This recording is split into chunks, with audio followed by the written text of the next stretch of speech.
Bonsoir David, alors on commence le cyclisme, on commence avec du cyclisme et la cyclo-René Malmezac, il était favori, il n'a pas déçu. Kahiri Handeler a dominé les débats sur les 99 km de course sur route. Et oui, Manar Iloran du club de Haroué a tenté au Tara de s'accrocher, mais c'était mission impossible. Retour sur cette course de début de saison avec Juan Potorou sur les images de Marcel Bonneau et Sandroli. C'est le favori de la course, Kahiri Handeler de Tamaripunaru. Sans surprise, il démontre sa puissance dès le PK31 à Tiarei, avec une échappée en solo avec une vitesse moyenne de 40 km/h. Toutefois, stratégie ou pas, après quelques kilomètres, il sera rejoint par 3 coureurs expérimentés, Laurent Manari de Haroué, Mahianou Izal et Jean Macrimo, un groupe homogène qui ne tardera pas à creuser l'écart avec le peloton, 1 minute 25 avant le contournement à Faoné. On s'est regardé, après Kahiri l'a foutu une boulette et du coup on s'est dit bon c'est le bon coup là, faut qu'on aille le chercher parce que lui c'est la gagne quoi. Avec Kahiri déjà à l'aller on discutait un peu et puis on se disait bon ben on va voir et vu le début de saison normalement on est censé se retrouver devant et on s'est retrouvé devant avec Jean Macrimo et Izal Mariano et à 4 après on s'est dit bon ben les gars là on y va quoi. Hein. Et sur le retour, le groupe d'échappés ne fera pas dans la dentelle. Avec le jeu des relais, l'écart avec le peloton s'accentue. 2 minutes au PK37. Il faudra attendre la montée du Thara pour assister à la cassure du groupe. Kahiri, en pleine forme, laisse ses concurrents sur place. Impossible de l'accrocher.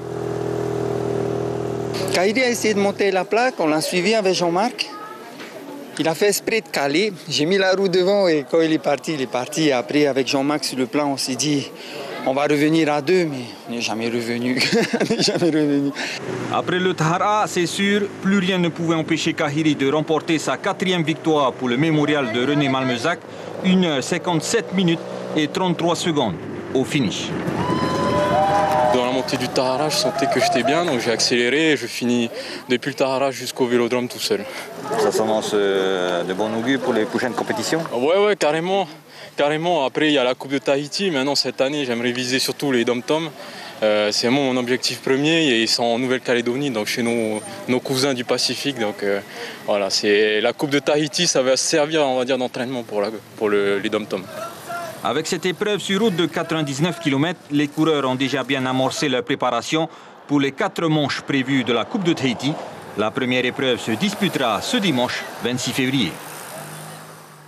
Et cette semaine, il y a eu aussi du rugby avec la 3e journée du championnat de Tahiti, du football à Fatu Hiva avec la Coupe de Polynésie et du trail avec le Kaina Trek, 7e édition, Marcel Bonneau, Lionel Tehamwana et Mathieu Allo. La 3e journée du championnat de Tahiti de rugby à 15, Pape Ete s'est imposé face au Fa'a Rugby 20-6 hier soir à Fatawa. Les Rouges ont marqué 2 essais transformés et 2 pénalités. Après on savait que Fa'a c'était une équipe qui aime le combat, donc on savait qu'ils allaient être là sur les grattages, sur les rucks, sur tout le PEC avant. Le même soir, Jeunesse Rugby de Moorea a terminé à égalité avec le RC Pire et Paea a battu Punaoya 14-7. Le Pape Ete RC est en tête du classement général provisoire. Dernier match du premier tour de la Coupe de Polynésie pour l'AS Faerehi à Fatu Hiva ce week-end. L'équipe marquisienne affrontait l'AS Vénus. C'était la première fois qu'un club de Ligue 1 se déplaçait jusqu'à Fatu Hiva. La rencontre s'est terminée sur le score de 4-0 avec un triplé de Teaonui Tehau. C'est la chaleur qui nous a un peu étouffés. Parce que la chaleur, c'est pas facile à jouer ici. On a remarqué, c'est un peu humide et plus le soleil, ça devient lourd. La 7e édition du Kaina Trek, c'était hier à Hor, un trek amical d'environ 22 km. Le Challenge Sport Découverte a rassemblé une trentaine de participants au total. Au final, le premier participant, Jeff, boucle les 22 km en 2h10. Les derniers arrivés ont mis 4 heures pour venir à bout du parcours. C'est un parcours très difficile, hein, et là, avec la chaleur, ça complique un peu tout. Le platier était très beau.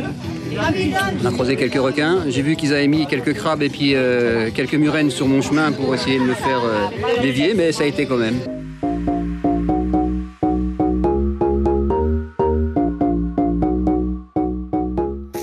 Et en En octobre dernier, la Fédération tahitienne de cyclisme a organisé la BMX Race. 5 pilotes professionnels ont partagé leur expérience avec de jeunes Polynésiens. Et cette année, un stage se déroulera en métropole au mois de mai et 6 Polynésiens feront le déplacement. Leur portrait avec Sandro Lee. Ils sont âgés de 11 à 23 ans et sont tous champions de Polynésie dans leurs catégories respectives. Théo Roche, 21 ans, ici à l'image, est champion de Polynésie 2020, 2021 et 2022. Ce déplacement permettra aux sportifs de se préparer pour le championnat de France. Ici, les infrastructures, on en manque un petit peu, donc c'est compliqué de pouvoir vraiment s'entraîner à fond parce que déjà, il n'y a qu'une piste. Donc ça fait qu'on n'a pas l'habitude de changer de boss, etc. Et ensuite, on sait que le niveau est très élevé en France. Donc on va aller déjà dans une optique déjà de participer. Le trophée France BMX est une compétition réservée aux catégories en dessous de cadet. Matafenua Huhina, 15 ans, est champion de Polynésie minime BMX Race 2022. Il vient de passer dans la catégorie des cadets. Plus stressé que d'habitude parce que là c'est une catégorie supérieure quand même. Et on peut dire que je sors de ma zone de confort, si tu veux. Owahei est la seule fille qui fera le déplacement. Elle est âgée de 12 ans et a été championne de Polynésie Benjamin en 2022. Pour être au top, elle s'entraîne avec les garçons. J'aimerais qu'il y ait plus de filles qui viennent comme ça, fait les compétitions ensemble. Ça stresse un peu parce que c'est la première fois que je vais partir dans un pays pour faire une compétition. Durant leur séjour en France, nos 6 jeunes participeront à diverses compétitions. Le Trophée France du 17 au 18 juin pour les catégories inférieures à cadet. Le championnat de France du 30 juin au 2 juillet à Avassan, réservé aux catégories cadet et plus. Les objectifs de la fédération est de permettre aux jeunes de faire partie du top 40 du classement des pilotes français et de les préparer pour les Jeux du Pacifique 2027. Et c'est une sommité dans le domaine du bodybuilding. Son nom, Benoît Brodeur. D'origine canadienne, il a notamment entraîné Oscar Dexter en tant que bodybuilder professionnel. Aujourd'hui, il forme les coachs et il est de passage au Fénois pour partager ses connaissances. Ismaël Tahiata, Raihereo et Patrick Tsing. Yes. Un tâtement suffit pour savoir si le mouvement est bien exécuté ou pas. Benoît sait de quoi il parle. 50 ans maintenant qu'il partage ses connaissances avec les culturistes du monde entier. Quand on discute avec des entraîneurs, les fréquences, ils ne savent pas. Les volumes, ils ne savent pas.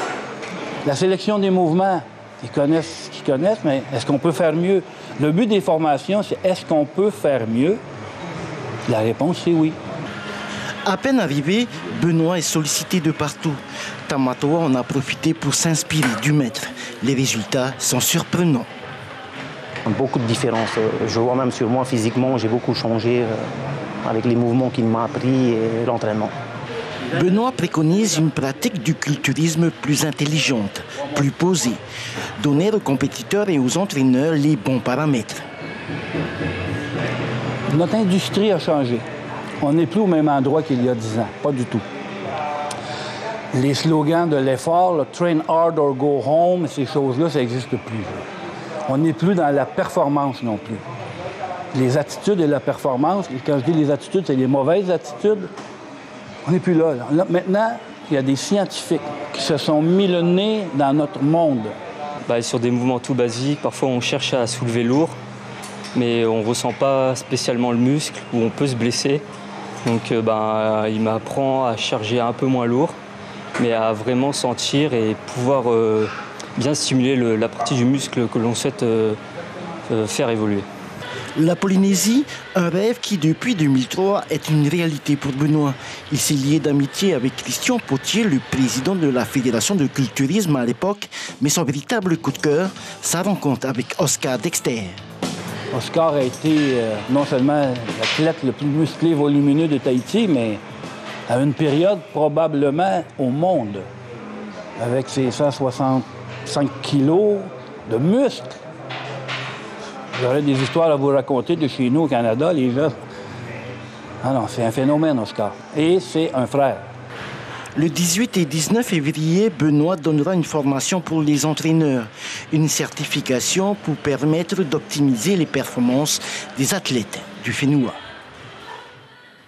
Et voilà, Suliane, c'est tout pour l'information sportive de ce week-end. Je reviens la semaine prochaine avec notamment le marathon de Moorea. Merci beaucoup, David Chang. À la semaine prochaine.